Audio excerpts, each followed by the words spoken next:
Kunja Bihari.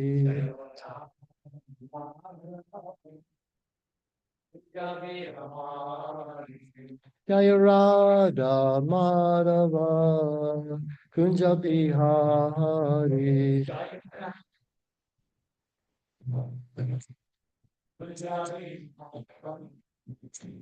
Gopi Chandra Ballabha Givardhari.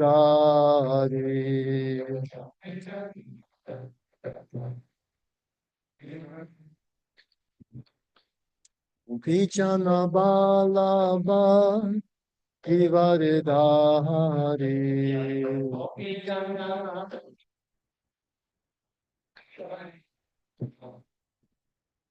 Yasoda Nandana Braja Janaranjana. Yasoda Nandana Braja Janaranjana. Yamuna Tira Vanachari. Yamuna Tira Vanachari. Jayo Radha Madhava Puja Bihari.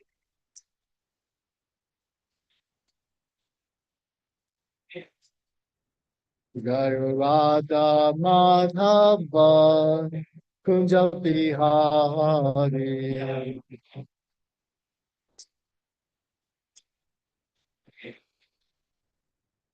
Gopi Janma Ballava Givardhari.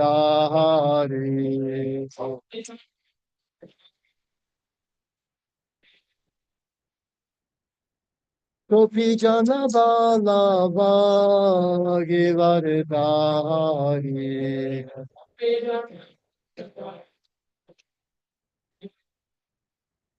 Yatsodanandana Braja Janaranjana. Yasodanandana Braja Janaranjana.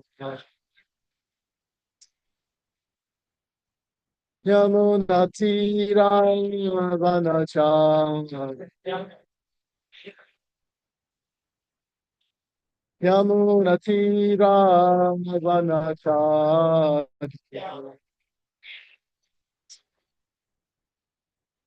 Jayo Radha Madhava Kunja Bihari.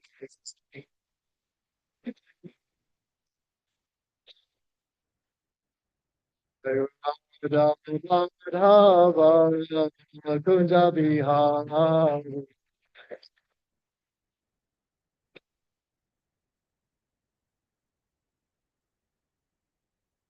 Jayom Vishipad Paramahansa Paradikacharya Asatala Satashi Srimad.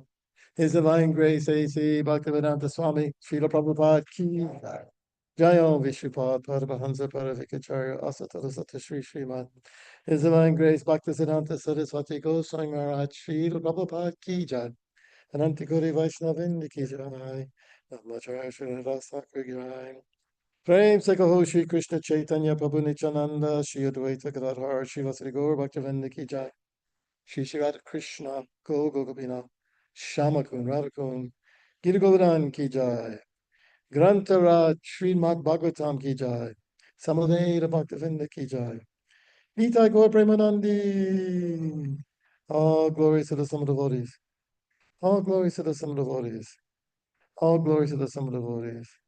All glory Shri Guru, Shri Gauranga, Hari Hari Bol. Hare Krishna.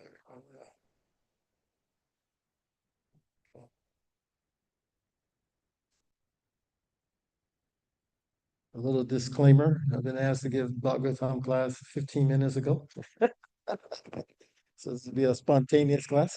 But anyways, we are servants, right? I remember I like listening to Prabhupada's lectures. At one time I listened to I took them all. There was like in I think it was in 1999 when they came out with the MP3s. First time, all of them, that they could. There's many more now, but the first group, about 2000. And I would listen. They organized them according, Bhagavad Gita, Bhagavatam, and you listen to them. And some verses Prabhupada would have spoken on them, several times throughout his physical presence. And he'd always speak differently. And each one, of course, being around at that time, you can know the context sometimes behind why he's speaking like that. So I thought, actually, a better way to listen to the lectures instead of just Bhagavad Gita was to line them up sequentially from the first one to the last. Because, he'd come in the morning, have morning walk, Bhagavatam, something in the evening, arrival address like that. And when I lined it up like that, beginning with the first lecture in 1966, you see a pattern. What, like, say, a lecture he may be speaking on in 1975, that is a result of all the other lectures he had. It's accumulation of them. So if you listen to them sequentially, it becomes like a story. You see him growing the devotees.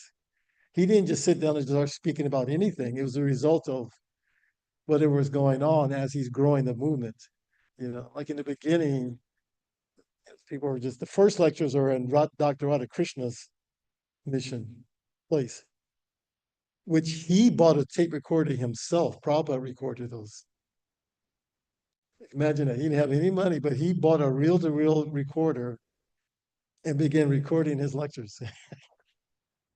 And you hear those people, they're older, wealthy people. And they don't really, they don't take Prabhupada really seriously. And he's speaking and they're interrupting him. And he has to, they're right in the middle of him talking. No, no, Swamiji, no, no. Gradually, you see the lectures and very high topics, Chaitanya Mahaprabhu, all these things. And then as it goes on, like you will see sometimes on a morning walk, a devotee would say something, and Prabhupada would talk about that for a week. Bhagavatam, evening, and then something else come up, that subject came, but they all accumulated. So when you hear that lecture in 1975, you know the context going all the way back versus just listening to it for the first time.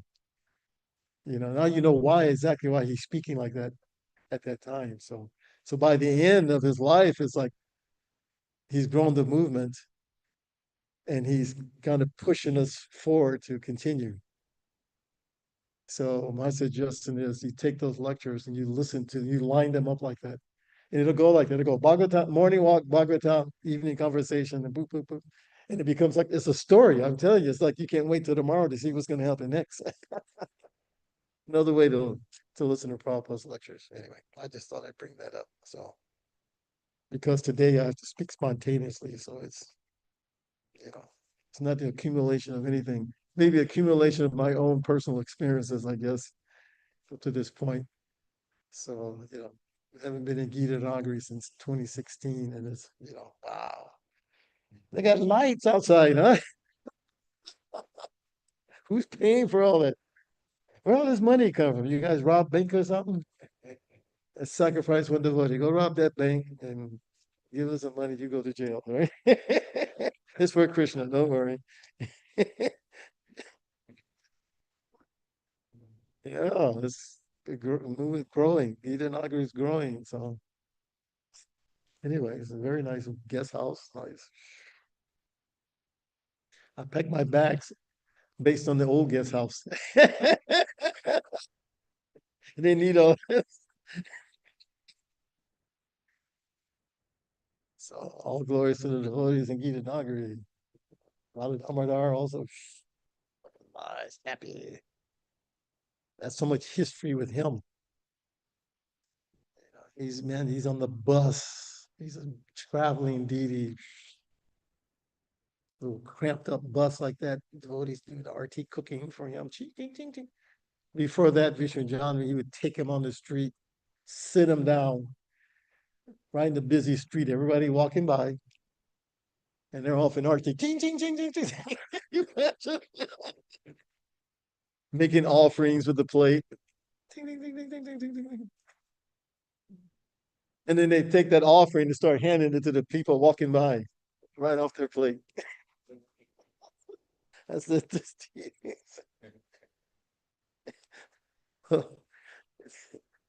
just by chance he saw them because a devotee.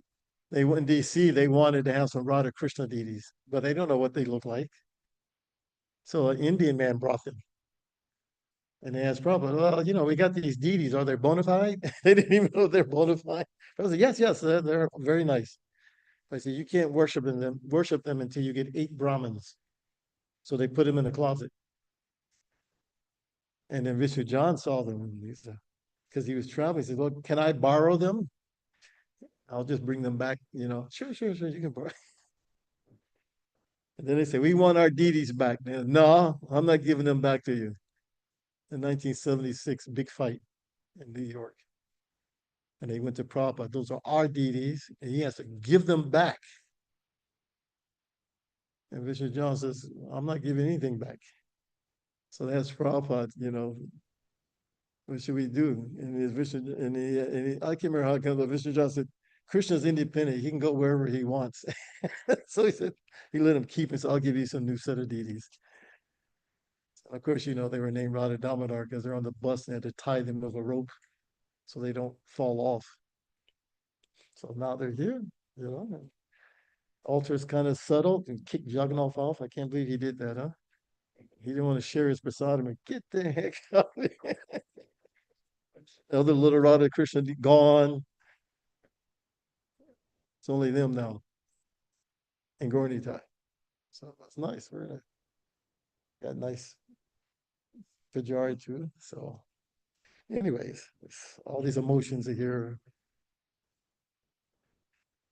Okay, so let's have some Bhagavatam class. Of course, I'm dragging it out because this verse is I'm not that much of a scholar. This is more of, could talk about Sukacharya and all these people that are in here. This is the first verse of the fifth chapter, leading to Prahlad Maharaj, the saintly son of Hiranyakasipu. I remember when this Bhagavatam came out, everybody was waiting for this. We get one new book every month. So I joined when I think 3rd canto was there. And it was coming, part 1, part 2, part 3. Man, come on! You read it in 1 week. When's the next one coming? And Prabhupada was lecturing on some of these too as he's translating them. Books were out. So of course, this was a big one. Everyone would read 7th canto. 5th canto was also because it had hellish planets, heavenly planets. Those two were highly anticipated. These two. So we were waiting on 10th canto, but we had Krishna book. Okay. Om Namo Bhagavate Vasudevaya. Om Namo Bhagavate Vasudevaya. Om Namo Bhagavate Vasudevaya. Narayanam Namaskritya. Okay, I'll just say it. Narayanam, we can say it together. Narayanam Namaskritya, Narancharam Narottamam, Deving Sarasatim Vyasam, Utajayam Udire, Nastapareshu Abareshu, Nityam Bhagavata Sevaya, Bhagavaruttama Shloke, Bhakti Bhavati Nashtaki, Shrinvata Swakata Krishna, Punya Shavana Kirtanam, Hiriyan Stoi Bhatvani, Vidunoti Saritsita.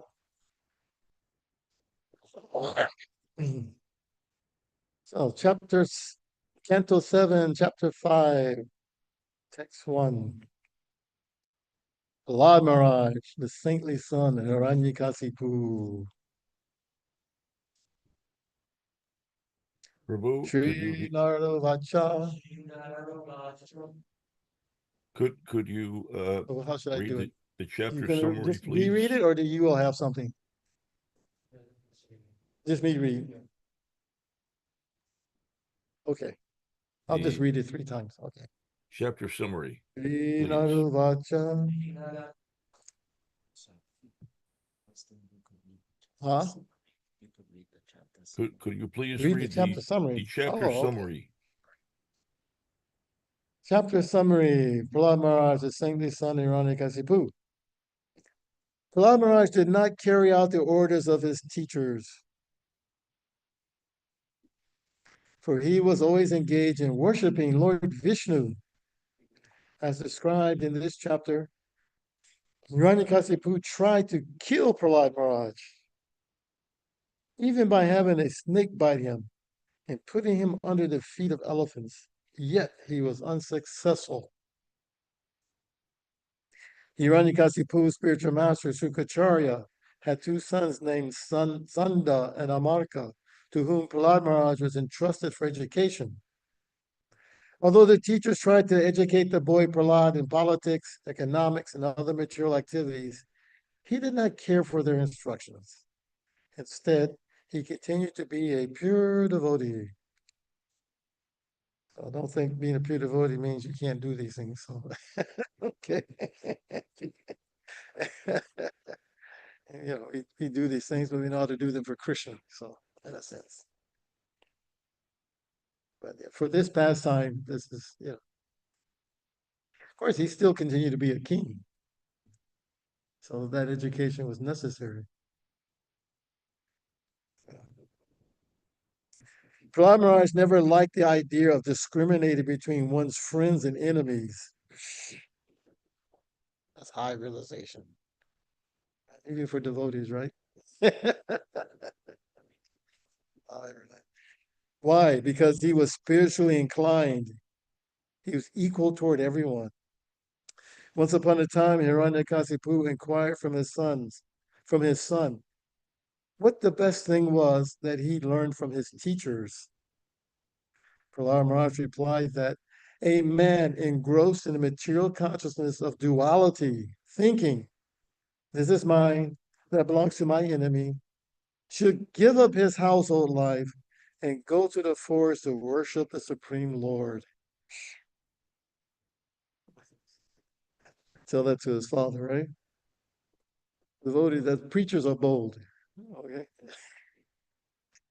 When Hiranyakasipu heard from his son about devotional service, he decided that this small boy had been polluted by some friend in school. Thus, he advised the teachers to take care of the boy so that he would not become a Krishna conscious devotee.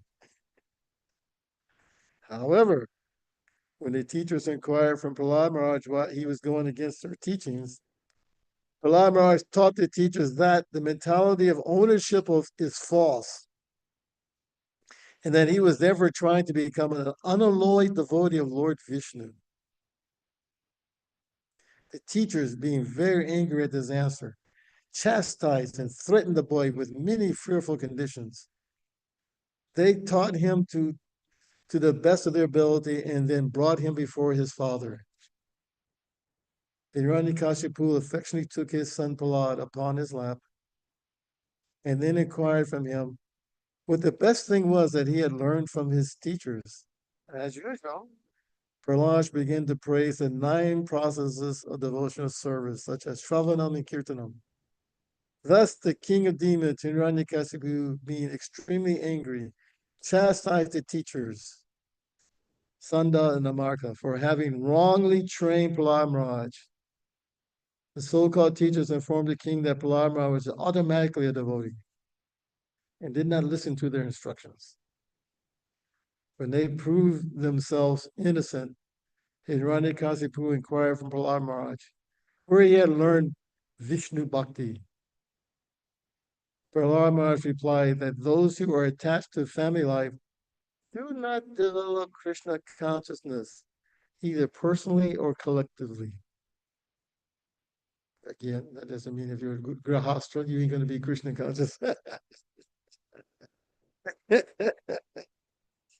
course, you'll read more details when you get to the back of the chapter. So, but anyways, I'm talking about people who don't want to be devotees. So, family life isn't going to save you. Instead, they suffer repeated birth and death in this material world and continue simply chewing the chewed. Prahlad explained that the duty of every man is to take shelter of a pure devotee and thus become engaged to understand Krishna consciousness. Enraged at this answer, Hiranyakasipu threw Prahlad Maharaj from his lap. Since Prahlad was so treacherous that he had become a devotee of Vishnu who had killed his uncle Hiranyaksha, Hiranyakasipu asked his assistants to kill him. The assistants of Hiranyakasipu struck Prahlad with sharp weapons, threw him under the feet of elephants, subjected him to hellish conditions, threw him from the peak of mountains, tried to kill him in thousands of other ways, but they were unsuccessful. Another thing comes to mind. So people say Prabhupada's disciples poisoned him. Come on, he's a pure devotee. They couldn't kill Prahlada. How are they going to kill Prahlada? Right? Isn't it? I don't know why people can think like that. Why would Krishna kill Prabhupada like that? It doesn't make any sense. So, anyways, I had to bring up a little controversy here. This is one proof. You can't kill pure devotees like that. They don't have karma. So if they're being killed, that means Krishna's killing them, right? They're not dying from their karmic reaction. So why would Krishna kill Prabhupada like that? For what? You know? And then the person who murders him spreads Christian consciousness in China. Explain that. You make that big offense, and then he spreads Christian consciousness all over China. That's not possible. It's just craziness. Anyways, Hiranyakasipu therefore became increasingly afraid of his son Prahlad Maharaj and arrested him. The sons of Hiranyakasipu's spiritual master, Sukaracharya, began teaching Prahlad in their own way. Prahlad Maharaj did not accept their instructions. While the teachers were absent from the classroom, Prahlad Maharaj began to preach Krishna consciousness in the school. And by his instructions, all his class friends, the sons of the demons, became devotees like him. Our Krishna consciousness. Even the early days of ISKCON, it's kind of like that. They tried to stop us externally so many ways. You know, I mean, just to walk in the street like this, at least in Chicago. I was in Chicago. Maybe Chicago is a little more, it's infamous for being kind of brutal place, very hard. There was like when they were protesting the Vietnam War, the police were brutal on those protesters. I mean, beat them down like anything. You know, the what they call the Black Panthers, I think they were called, right? They were all in one room. And when they came early one morning, opened the door, just shut them all dead. Heavy. Chicago's heavy. But even Martin Luther King, who was famous for, the civil rights, he went to Chicago and did a march, and he was attacked. And he made the comment that I have never seen such viciousness and hatred in all my life as he saw in Chicago. And this is after marching in the South, where dogs are put on him and fire hoses. He said Chicago is more brutal. So that's a hard place. Of course, they used to be the slaughter capital of the world, practically speaking. They used to kill more cows in Chicago, anywhere in the world, because of the way it was situated with the railroad tracks. It was a crossing. So the slaughterhouses were built there. So a lot of karma. Anyways, so with devotees, oh my God, they're so heavy on us. So heavy. Police even too. They used to arrest us all the time. And then we go in front of the judge, and the judge would throw it out because legally we could do it, but they didn't care. So our temple president, Sri Govinda, he was very slick. He hired a lawyer, and his lawyer said, I'll fix him. So after about 80 arrests, he sued the city of Chicago for harassment. They had to give us $20,000, which is almost like 100,000 now. And he's like, you leave those people alone. So we used to have our little paper, right? I remember first when we had our paper, the police come to get us. They just smack the paper down and just start whipping us with the clubs, locked us up like that, took us in the police car to the police station. And then what they didn't arrest us. They said, okay, you can go. There's no record of arrest. You see? I'm like, oh man, now we got this. They didn't care about this. We didn't arrest anybody. So you had to do this cat and mouse game with the police all the time. Somebody would watch, here they come and go, go, go, go. Yeah, war. It was a war. Now it's you go like this, isn't it? People are very respectful now. Even if I flag this, there's so many people ask me questions, oh, you're from India or something. Even they don't know. People know Bhagavad Gita. Yeah. You couldn't even say Krishna to them. Like, I'm a Christian. Why you get out of my face? I'm like, rascal, So hard. So, anyways, so this used to give us some solace, right? That's the fate of the devotees. So let's read the verse here. Right again, I'll just read the Sanskrit text one.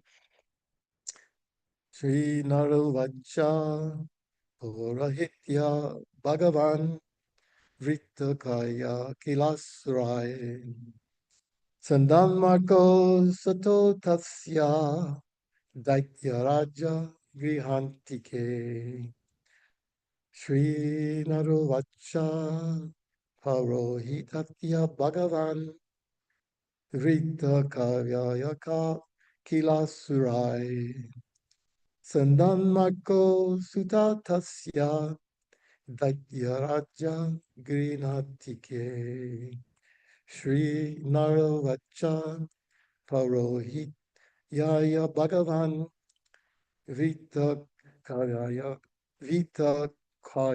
Kilasurai Sadammako Sutatasya Daityaraja Grinatike. Word for word.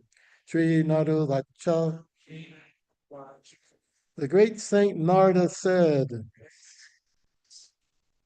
Orohitya, to work as priest. Bhagavan, the most powerful. Vrita, chosen. Kavya, Sukacharya. Sorry. Kavya, Sukacharya. Okay. Kiya, indeed. Asurai, by the demons. Sanda Amarko, Sanda and Amarka. Suto, sons. Tasya, of him. Daityaraja, the king of the demons. Hiranyakasipu. Hiranyakasipu. Griha Antike, near the residence. Translation.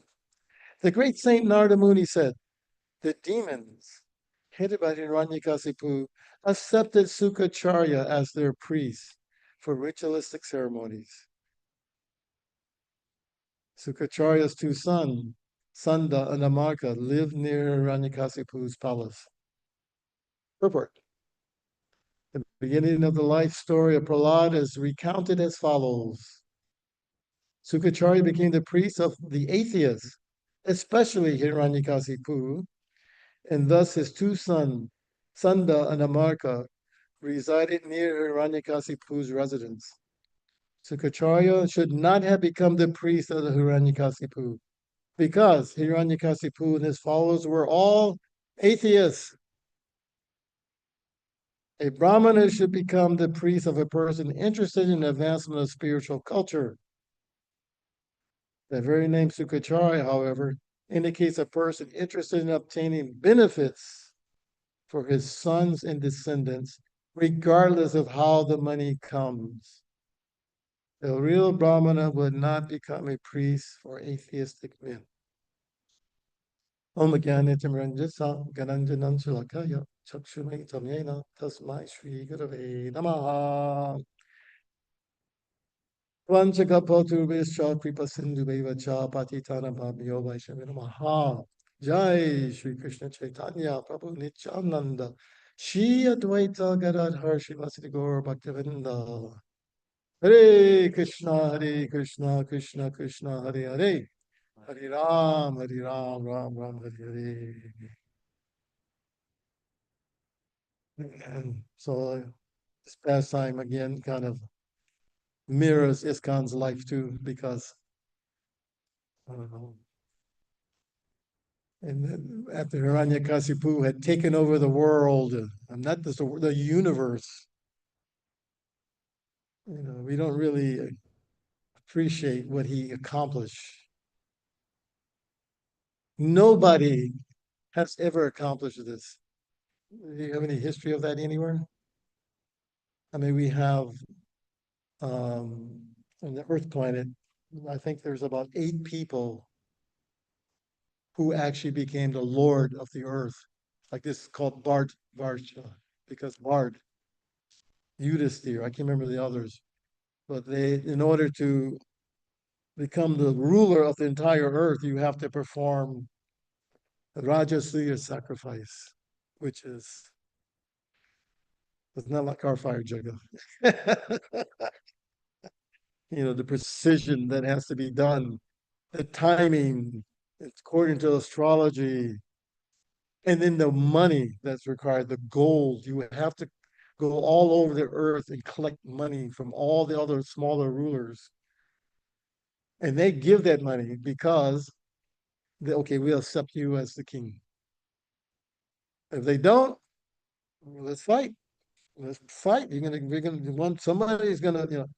So only 8 people have accomplished that in the history of the Earth planet. Very difficult thing. Timing, priests, everything has to be, not one mistake finish. That's just Earth planet. He took over the entire universe.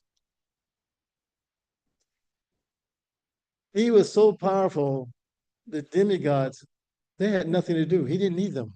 He could do their job. There's 33 million demigods, every little function thing that happens, the demigod's controlling that. Everything. You're blinking the eyes, all those things. We're not doing anything. They had nothing to do because his goal was he wanted to make Vishnu weak so that he could kill him. Someone, I don't know why he thought he could kill him, but he thought at least I'll make him weak. So what does Vishnu live on? Jugna. Stop all the Jugnas. So demigods Jugna's finished. They were nothing. Brahmins can't do anything. Stopped everything. It's so powerful. Only Brahma, Shiva, Vishnu, of course, the Trivindi, they couldn't, they're above him. But everybody else. So the most successful materialist.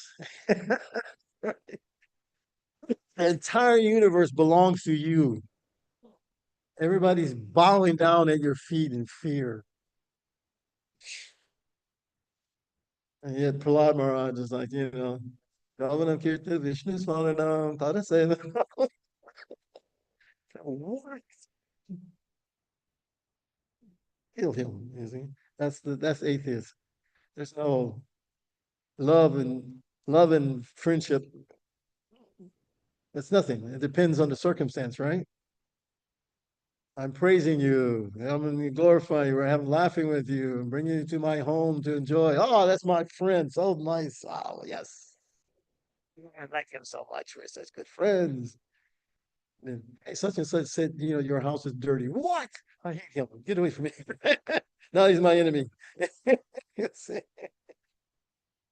Looking just like that. Because it's based on I. That's the problem. It's all this I. We're not, I'm the enjoyer. So therefore, everything is meant for my pleasure. So therefore, there's duality. When you become the servant, there's no duality. Especially the servant of Krishna, because everything's for Krishna. So where's the duality? What is it you cannot do for Krishna if he requested, right? There's no problem. They're peaceful. There's no like, no dislike, because it's all for Krishna. Who cares if I'm happy or not?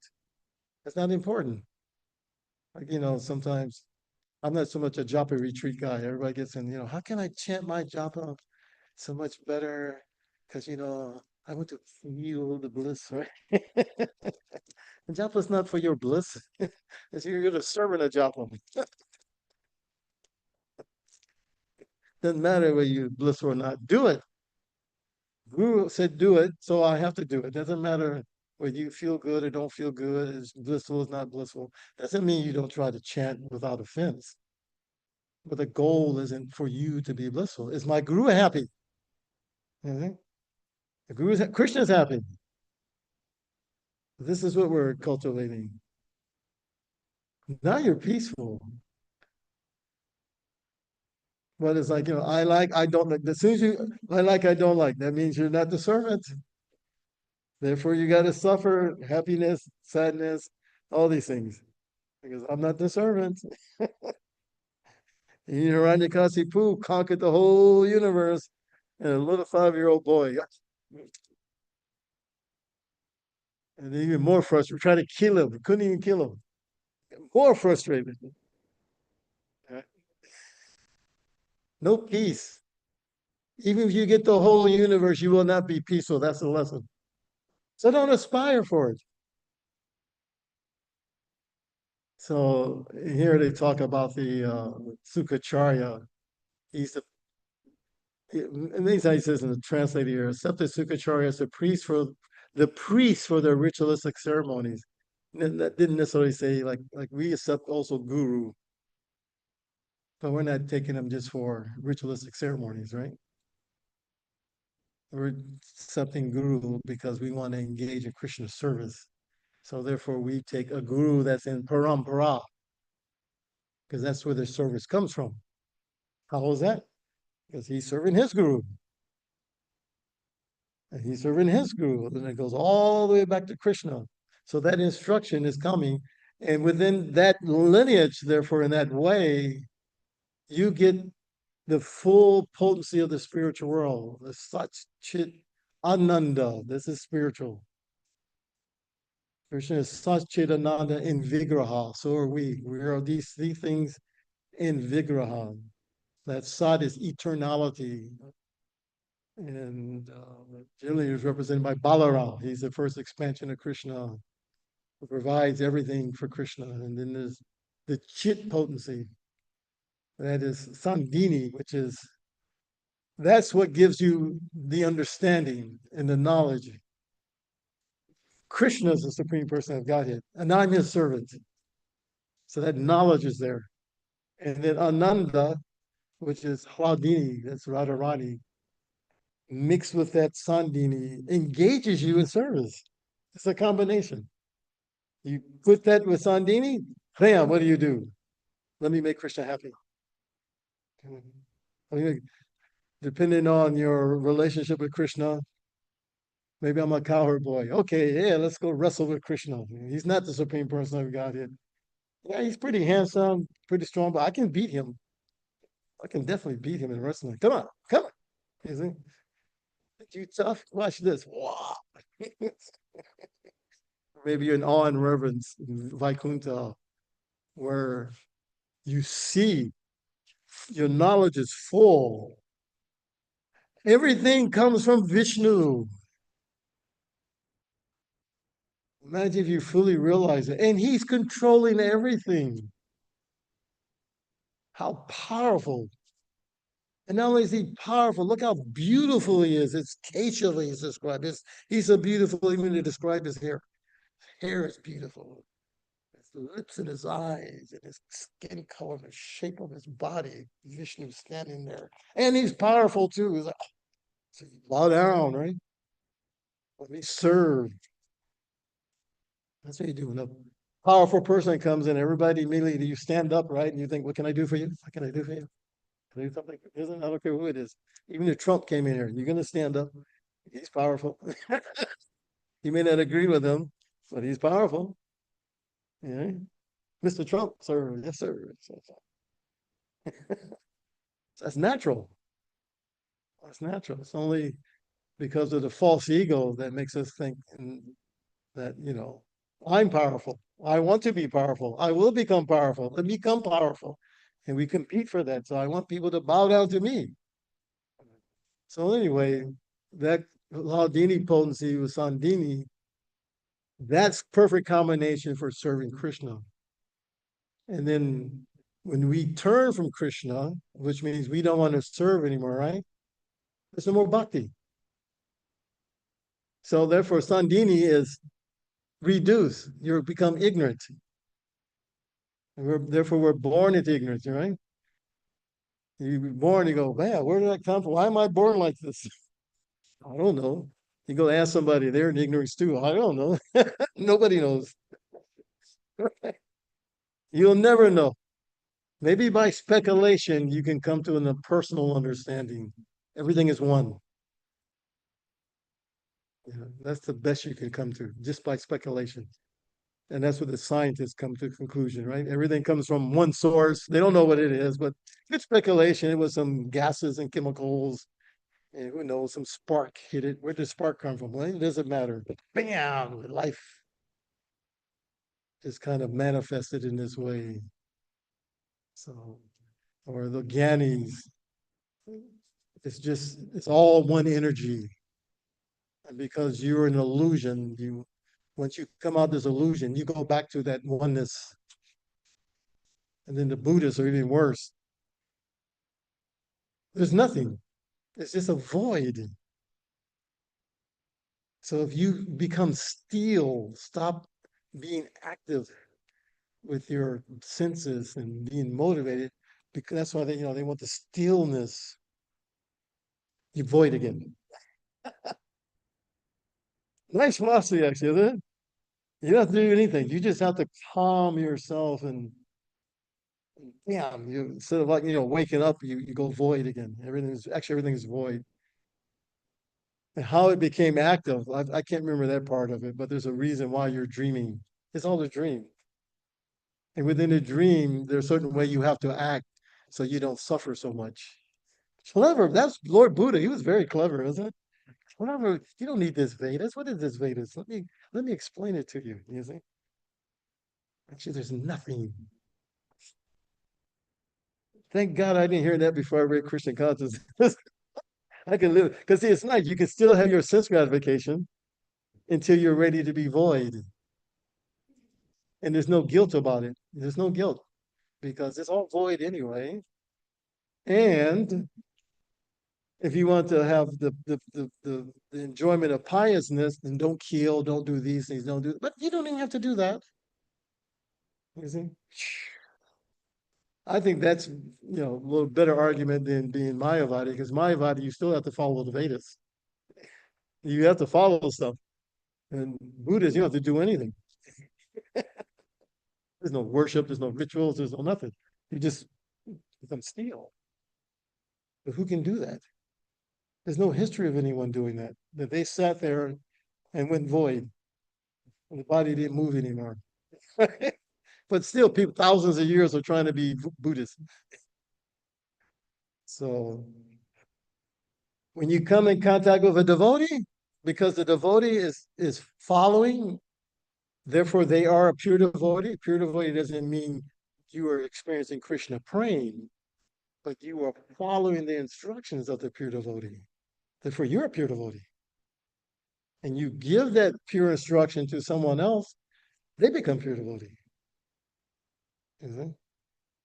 Just like Prabhupada gives the example of, I may not be expert at repairing, say, an air conditioner, right? So someone who's expert tells me how to do it. Now I'm expert if I follow what he says, isn't it? Even though I don't know how to do it. I may not fully understand it, but I follow his instructions, the air conditioner gets fixed. So I'm also expert. But I'm not independently expert. I need him to tell me what to do.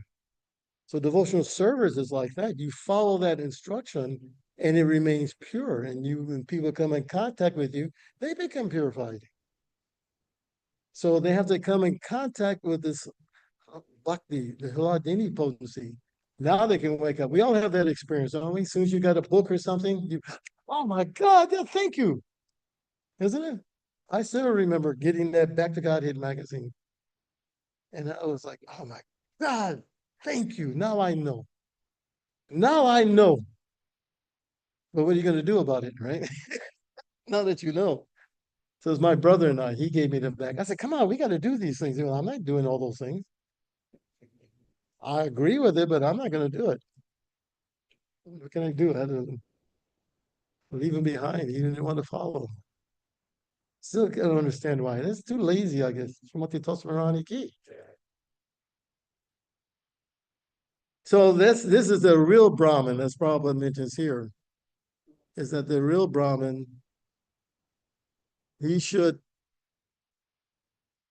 a Brahmin should become the priest of a person interested in advancement of spiritual culture. At minimum, Varnashram Dharma, these things, at least this can elevate you, right? And it's within the Vedic system, so that's also, it's not pure devotional service, but it is at least within following the Vedas and Vishnu. So we are beyond spiritual culture. Let's make Krishna happy. Because Krishna, as we can see, he's a rascal too. He doesn't follow Vedic culture all the time, isn't it? He dances with other people's wives. And devotees like, oh wow, so wonderful. Krishna danced with somebody's wife, It's irreligious. They're fighting on the battlefield. He's cheating. He tells Arjuna, oh, look, he got down from the chariot. Shoot him in the back. You're not supposed to do that. Kill him. And he's like, you can't shoot me. I'm off my chariot. That's not the rule. Done. So, that's Krishna. But it's not irreligious because it's Krishna. Anything Krishna does is good. That's why he has, and the Vishnu has the conch shell, he has the lotus. That's for the devotees. You get your blessings. For the demons, club, chakra. You also get blessings. If you got your head cut off by Sudarshan chakra, you're very fortunate. You liberated. You don't have to do all these, chant Hare Krishna, all these things. I'm trying to struggling, got to deal with Sikhi Mahidi, these people boss me around all the time. No, it's cut your head off. All auspicious, all good. But people who are not devotees, they can't see that. They can't understand that. So that's their misfortune. They can't understand. Even like the way we were selling our books, sometimes devotees are like, oh, you people, devotees, you made people not like us. The way you sold those books in the 70s, But we didn't have any choice. Now, in retrospect, I can understand why we had to do that because we always thought Prabhupada, he's going to be here until we take over the world. Really. We had that much faith in Prabhupada. If you were in Prabhupada's presence, you would feel that. To meet a person who is a pure devotee, not only Shaktavesh, first time I saw Prabhupada come into Chicago in the airport, that same demoniac scene where people, the police are beating us, people, you walk in the street, they look at you with disgust. You people, how dare you come in public like this? And just look at you like, you know? And we're in the airport going to greet Prabhupada. Hare Krishna. Didn't get permission. We just walk in there. We didn't care. Hare Krishna. Yeah, I dare you to chant. Nobody, we were powerful. We didn't care. Come on. How dare you to make us stop us, Walk right up to the terminal. Please, not all. Karmi's looking at you like, you people again. You people. And Prabhupada's coming into that scene, I remember so the plane lands, everybody's getting more excited. What? Open the door. Yeah, there's Prabhupada. You know, Jai Prabhupada, Jai. Can you imagine when you like you just came back from Mayapur and you have 50 devotees chanting for you? What do? You you know, what are you gonna do? Or maybe you try to be transcendental. Oh, I'm not affected by it. Those are all material reactions because we're still false ego. Prabhupada's transcendent. He didn't do any of that. You cannot imitate what he did when he greeted us. It's shocking to see that, because you're expecting one of those things and he didn't do any of those things. And then you could just feel that, this man loves us. He has no false ego, so you can't be jealous of him unless you're a demon. I don't know how to explain. You just nothing to be jealous of. And you want to do something, right? As soon as you see him, I want to do something because he's great also. And it comes through that turn on. So therefore you just freeze because you just kind of you can feel his ecstasies, for Prabhupada. You can taste the spiritual world. He's like got the umbrellas over his head, they got the chamras going, flower petals. Imagine that. Somebody walking on flower petals and umbrella and fanning you. What would people do? Ooh, you think who you think you are, right? Isn't it? Nobody said anything. No car. They just karma was like nothing. Not a single person scream. What do you think you are? You think you somebody's friend? Nothing. And those same policemen that like this, now they're walking on the side of Prabhupada. Back, get back. They start serving. Yeah, that's pure devotee. That's Haladini potency. When you come in contact with it, if you're an innocent person, you'll wake up. If you're a demon, you don't really wake up. You wake up. So that was Prabhupada. I just walked through there with that cane of Bob. You could see his skin was so. To me, it was like he was healthy. Such a old people generally all dried up, right? And they're walking difficult. He was just like a young man. Wow, oh, bright skin, great. All the emotions are there. Great, happy, sad, everything all at once. Everything was there. And just like a general walking through there.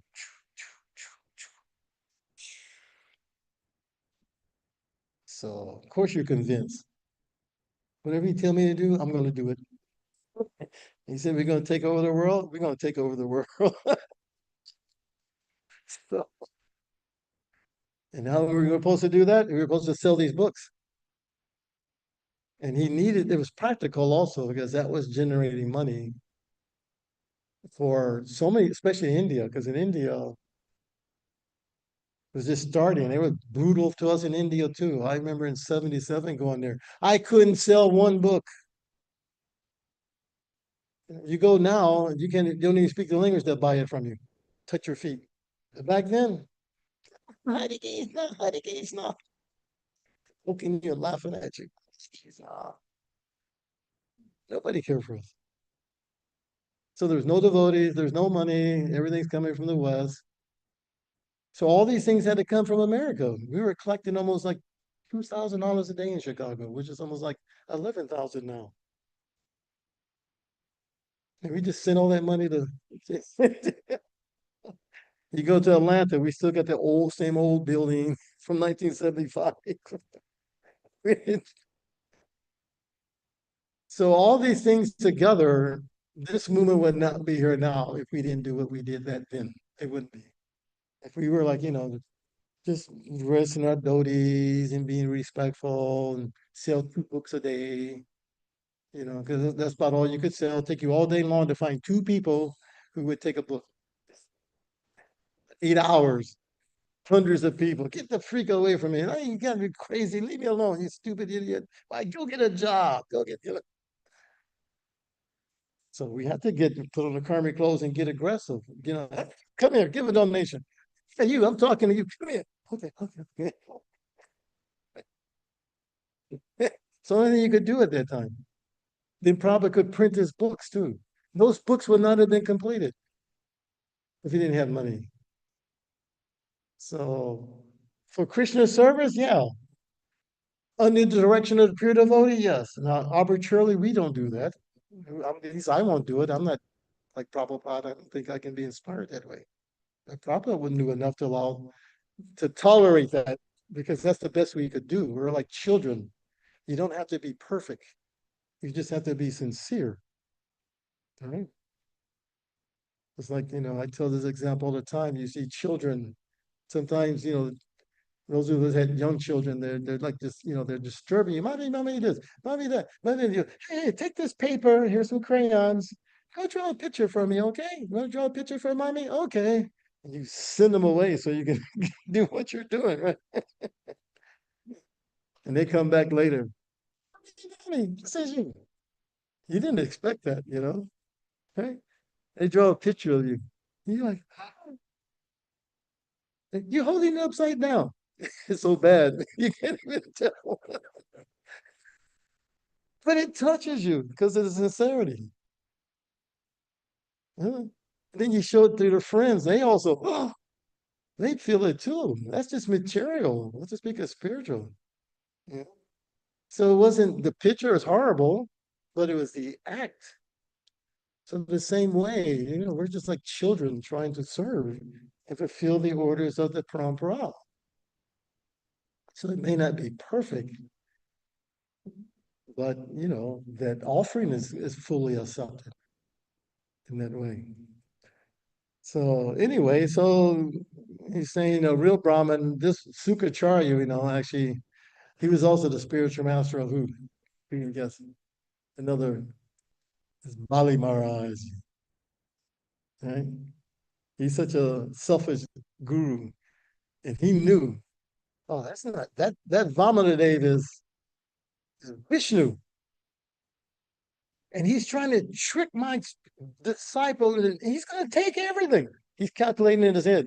So he tells the disciple, don't give him anything.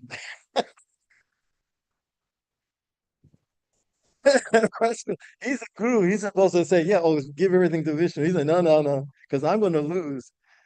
So don't do it. And what's Bali Maharaj supposed to do? The guru is telling you, don't do something. And Bali Maharaj is standing there, looking like a little innocent dwarf Brahmin. I just want 3 steps of land. That's all. You know, somehow or another, because he is also coming from this lineage of Prahlad. So he's a natural devotee. He didn't have to have a guru, really. He was already, because of his, Prahlad, Lord Brahma, these are all his relatives going back. So he says, okay, do I want to suffer offending Vishnu or do I want to suffer offending Guru? All right, fine, heck with Guru. Go ahead, take it.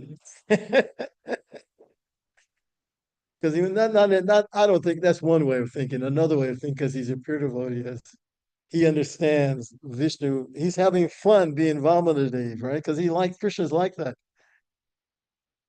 It's exciting to have some pastimes like that, isn't it? Otherwise, life is boring. You just get up, go to work, come home, eat for dinner. How are you? I'm fine. How are you, honey? Okay, good night. Like next morning, get up. No intrigue, no challenges. It's boring. So you want to have these challenges and intrigue, right? So he said, yeah, let's let Lord Vishnu enjoy. I will suffer for Vishnu. Yes, take your 3 steps. Bam! Take the universe top. Bam! Take the bottom. And he sees him. He says, okay, you said 3 steps. You didn't give me 3 steps. You're under arrest because I own everything. Take him. He said, no, no, no, no, wait, my lord. You put the third step on my head because I didn't surrender. I need to surrender too. Take me to. Okay, I'm satisfied. Nice pastime. So Bali Maharaj, Vamana, he got to have his nice pastime. He didn't interfere. He could have said, no, I'm not giving you anything. That'd have been the end of the pastime. Then you have to become Vishnu and just cut his head off, right? I'm taking it anyway. So anyway, so that's Sukacharya, but that's his because he get to participate in all these leelas. I don't know what his fate is, but practically all these big pastimes, he's always in there. You know? And there's another one. He's also very easily angered. You don't want to make him piss him off. Sukacharya. He don't forgive anything. Like the pastime, I think, where he came to Draupadi, was it? He, they arranged somehow. I can't remember who arranged this, but they wanted to cause inconvenience to those Pandavas or something. So he came to the house to eat. You, huh? Oh, the Durvasa. Okay, that's another one too. Yeah, he's also yeah. He's so easily angered, right? Yeah, no peace in the material world. Of course, if you're devotee, that's also blissful. It's not, we're not trying to avoid suffering. We're trying to make Krishna happy. So life becomes, it's nice to have some challenges. Otherwise, it's, like when Prabhupada was there, it was easy. Just go Jai Prabhupada. Jai Prabhupada. Imagine if every devotee was perfect. Your idea of what is a perfect person. You wouldn't be happy. That's not, your love for Krishna gets shown when things are imperfect. And that's my theory of why things in ISKCON always seem so messed up. Because to stay in ISKCON, you have to be Krishna conscious. Otherwise, you can't stay. You can't. It forces you to become Krishna conscious. Why? Because I want to make Krishna happy. So let me adjust so I can continue this service for the pleasure of Guru and Gauranga. So you have to adjust. You become more Krishna conscious. If everything is perfect, you'll never become Krishna conscious because everything is always nice.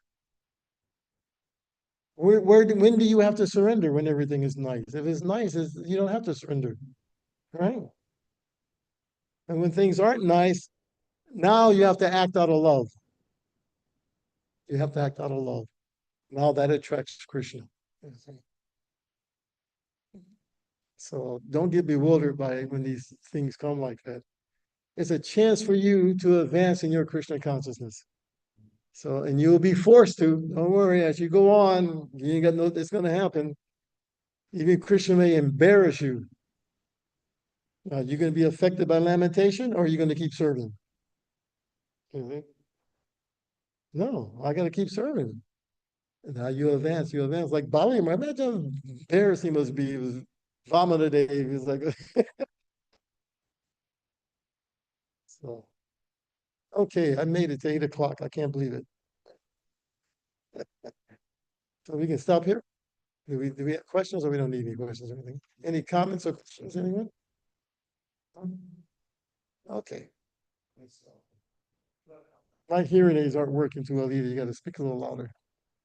No, I know. You made mention of them following the instructions, and then you can, even though you might not know perfect, you might even not know how to do it, but as long as you follow the instruction, get the instruction. Actually, I got a real practical realization when we went to the cathedral trial. Oh, here, so they can hear you online. Oh, it's not going to reach. Okay, go ahead. When we went to the cathedral trial, program, marriage program, these foods are cooking for like 12,000 people. So many. But if it's kitchen, they are making different pots. By the time they are done, all the taste is the same. Yeah, that is amazing.